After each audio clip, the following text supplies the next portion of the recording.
With WWE wanting to bring back Steve Austin for Mania and Ric Flair called out for trying to get hired by AEW, this is Wrestling Hub. My name is John and you're watching the Wrestling Report for December 20th. Before we get into the rest of the video, make sure you subscribe to Wrestling Hub and turn on all notifications to stay up to date with everything in the world of pro wrestling.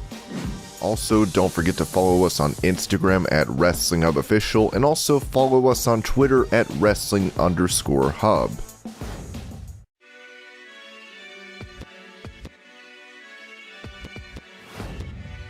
On SmackDown, Roman Reigns severed ties with Paul Heyman as he fired his special counsel. With Reigns set to face Brock Lesnar at Day 1, Jim Cornette took to his podcast to talk about Heyman being relieved of his duties by Roman. Roman Reigns hugs Paul Heyman and puts his arms around him. He takes the microphone and says, "I love you. Thank you for 40 years of service to my family. You're fired." Paul is shocked. Reigns turns around to walk off and then turns back around and runs and hits the Superman punch and Paul goes down, but his feet didn't leave the ground. That was the lowest altitude ever on a bump, but he went down and he stayed there and the people boo. And then Reigns has the Usos bring chairs in and they're gonna concerto Paul. And not only is that a little extreme, but also the size of Paul's head, I was worried about the chairs. Honestly, this was so good. I wish they hadn't gone for the concerto thing cause that's a bit much. But boom, before they can do it, and here comes Brock Lesnar. Brock meets the Usos on the ground and he kicks the crap out of the Usos. Then he slides in and Reigns takes the chair to him, but he said screw it, just stands up under him and gives him an F5. Boom, and then another. Then there is Paul, laying there like yesterday's wash and Brock Lesnar's fired up in the ring.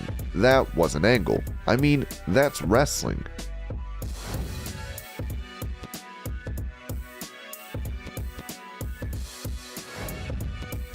While he is currently leading the Hardy family office stable with groups like Private Party as well as the Butcher and the Blade, Matt Hardy talked to Essentially Sports about his future after his in-ring career. "Whenever I finish my in-ring career, which obviously I have a lot less years left than I do behind me, but I would definitely see myself being a producer or someone involved in the creative process. At the end of the day, pro wrestling is my passion. I want to wrestle in the ring as long as I can, as long as my body will physically let me. Once that is said and done, I can still be involved and contribute by being a producer, and you're still able to live out your passion to some degree."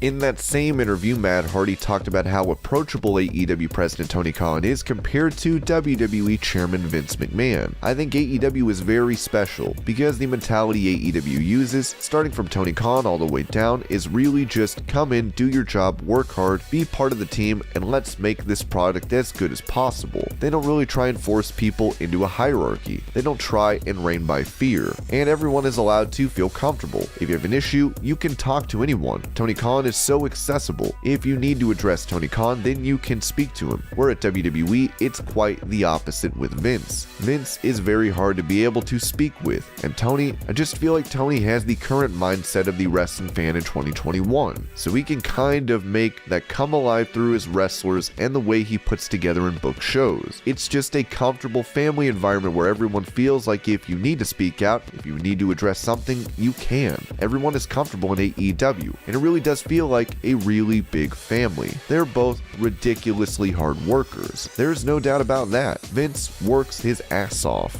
No one can ever take that away from him. Tony does as well. And on top of also running AEW, Tony has so many other responsibilities. He has stuff to do with the NFL's Jacksonville Jaguars. He has Fulham, a football team over in the UK. He has a lot of stuff going on. But he is so passionate about pro wrestling, and you can tell. At his core, he's a pro wrestling fan. I think that translates helping him be more passionate as a boss or as a booker. And I feel that it allows him to do an even better job. I feel like he's very thorough, and he also really respects the AEW wrestling fans, and he does everything he can to not insult their intelligence. If they're going to invest their time in watching weeks of a story, he's going to make sure to reward them by giving them a big payoff to the story as well.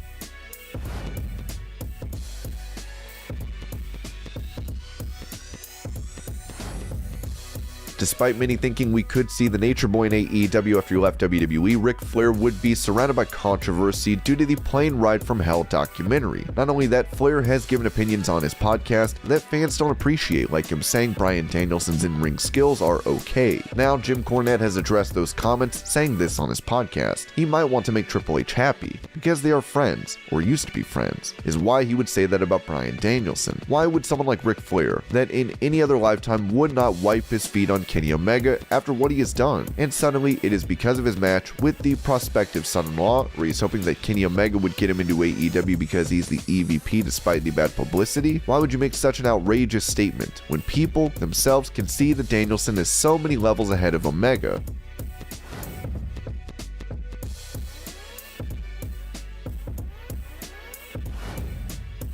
During his time in WWE, Jon Moxley was supposed to debut on the main roster in a feud against Mick Foley, but this was never seen. On Busted Open Radio, Foley talked about his rivalry with Moxley in WWE, saying the angle with Moxley, it required me to go to some dark places. The problem was I couldn't get out of them. It wasn't like I would go cut the Kane Dewey promo in the basement of Paulie's cameraman while his mom was doing the ironing and my wife and 2 kids are at a park 2 blocks away, and I would come out of these fresh as a daisy and I'm ready to go. When I would get into the storyline, I couldn't get out. It was like this cloud. I don't want to be overly dramatic, but it was around me all the time and it was affecting me, especially when I saw Moxley writing about my children. So I come up to him at a TV taping with Dusty. I asked Dusty if he would come up with me, just so I could talk to him. I said, hey man, whatever you do, please stop mentioning my children.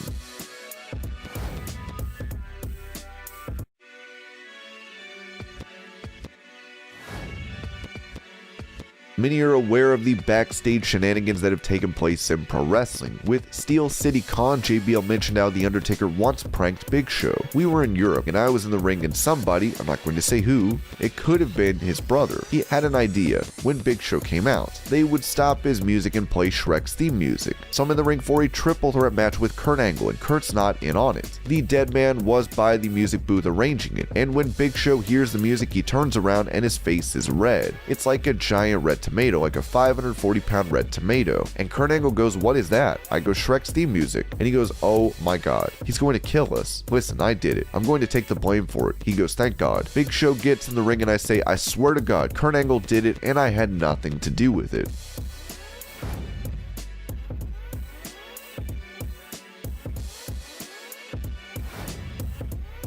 Seen as one of the biggest stars in pro wrestling, Stone Cold Steve Austin could be getting ready to make a comeback. According to WrestleVotes, talked to a few different sources this weekend and heard the same thing. WWE is very interested in having Steve Austin as a part of WrestleMania this year in Dallas. Not in a wrestling role, but a meaningful part of the event outside of just appearing, up to creative at this point.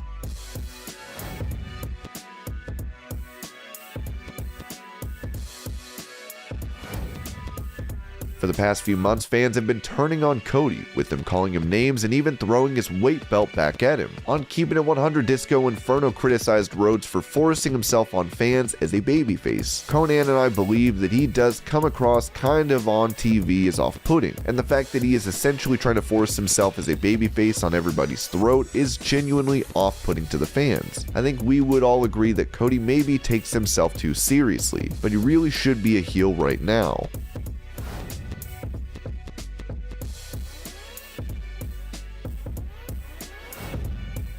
Liv Morgan has been involved in a feud with Becky Lynch as she recently challenged her for the Raw Women's title earlier this month in the main event. With Pro Steven Max, Morgan talked about that match, saying it felt like a full circle moment. I was completely aware. It made it feel so much more special for me, you know? Because I remember watching that match. I remember 17 years ago watching on my bed watching Trish versus Lita for the Raw Women's Championship. I was such a huge fan of Lita, and she won. And I will never forget that match. It was just like a pinch me moment. It was incredible. I just was hoping it would be the main event, and then I found out a couple of hours into the day that we were going to the main event because originally we weren't. We weren't going to main event, and then that got switched, and so it was just so special. They will face off once again at the Day 1 pay-per-view, as it'll be interesting to see if Morgan can beat Lynch for the title this time.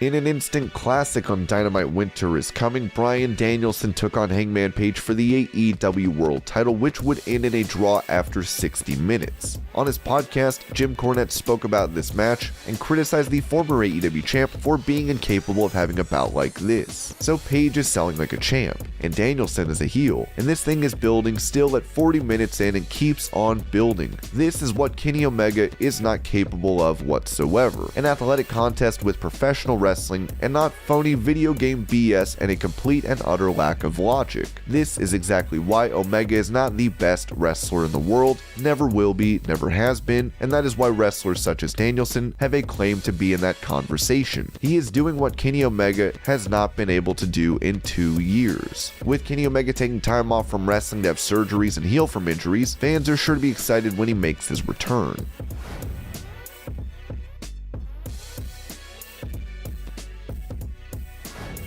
After losing to Charlotte Flair and having her doll destroyed at Extreme Rules, Alexa Bliss has been absent from programming. While she has hinted at a return, former WWE writer Vince Russo told Dr. Featherstone that WWE's booking of Bliss has taken a toll on her credibility. The unfortunate thing is WWE, they just put their talent in bad spots. This is because what will happen is you are going to lose faith with the fans. Alexa Bliss had the talk show, then she had the thing with Nikki Cross, then she had the thing with Bray Wyatt. Now she will return and there is no telling what is planned for her, and that's the problem.